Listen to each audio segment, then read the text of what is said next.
Well, welcome back into Studio 10. Today is not only Buy One, Give One Wednesday, it's also Work It Out Wednesday. That's why we have Michelle and Emily from Barre3 joining us today. How are you? Good. Great, yeah. I'm so glad to have you here. Don't kill me. I missed my workout this morning, okay? But during this holiday rush, it's very easy for people to fall into that holiday slump and forget about working out. So why is it more important now than ever to make sure that we continue to keep that daily movement going? You know, we all feel the stress this time of year. There's so much to do. There's such a long to-do list, but making yourself a part of that to-do list and making yourself a priority is so important, not only for your physical health, but for your mental health. For sure, yeah. Just taking time for you to stay present in the moment when everything else is chaos outside. Yeah, and kind of having that workout is kind of like that stillness.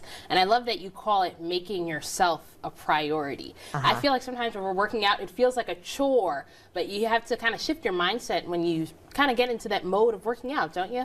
Yes. You know, a workout, no matter how long it is, whether it's 10 minutes or up to an hour, it's such a small percentage of your day, but it makes such a positive impact on how you show up for yourself, how you show up for everybody else in your life. It's so important. Absolutely. But a lot of times we'll say, you know what, I'm going to start showing up for myself in the new year. I'll wait till January. I'll get back on it when the chaos dies down. But I've heard that sometimes that can actually be a little bit dangerous. Is that true? I don't know if dangerous per se, but, you know, we just did the math in the green room. New Year's is 2 weeks away. Okay, 14 days. If you take 30 minutes on those 14 days, that's 7 hours you'll have invested in yourself. Even just a 30-minute walk around the neighborhood, doing some stretching. I mean, it doesn't have to be this huge, you know, Task. Yes. And even just for your mental health, like we said, during this stressful time of the year, starting now will help you stay calm and focused on getting everything done, and then you can continue through the new year. That's right, and you can keep that movement going all the way into there. Now, you both work at Barre3, but give us an introduction to what these workouts look like. Yeah, so I'll give you kind of an explanation of Barre. Barre is low impact strength training.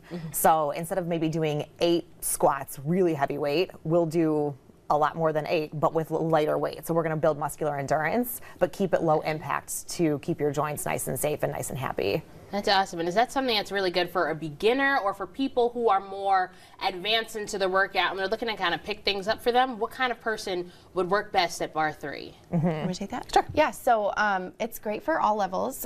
Starting off, we have different ways to change the variety of the movement. So you can start at a lower impact, work your way up. So it's really great for beginners through an advanced, because there's always options to adjust what you're doing and make it more challenging or less, depending on how you're feeling that day. That's right. You know, they say there's levels to this. Yes. So clearly That's right. there's levels. You can build up, you can work at the bottom, you can make your way all the way up through that. That's awesome. And also, how can working in a classroom setting and working out with other people, sometimes that's very intimidating for others, especially when you are a beginner. How is that kind of better than kind of working out solo?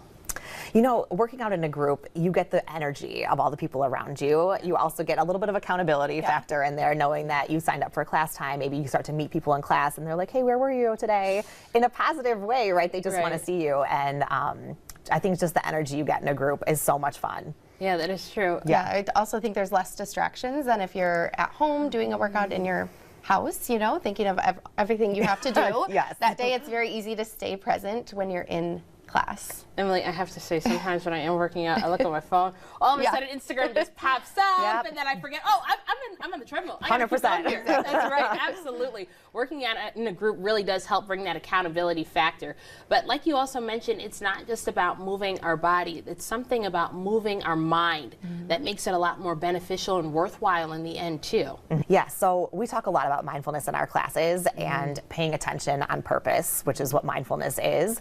There are so many things calling for our attention these days, whether it's your phone or the to-do list. There's always something that can pull it away. So taking time just to focus on yourself, how you feel in your body that day, allows you to be mindful in that moment.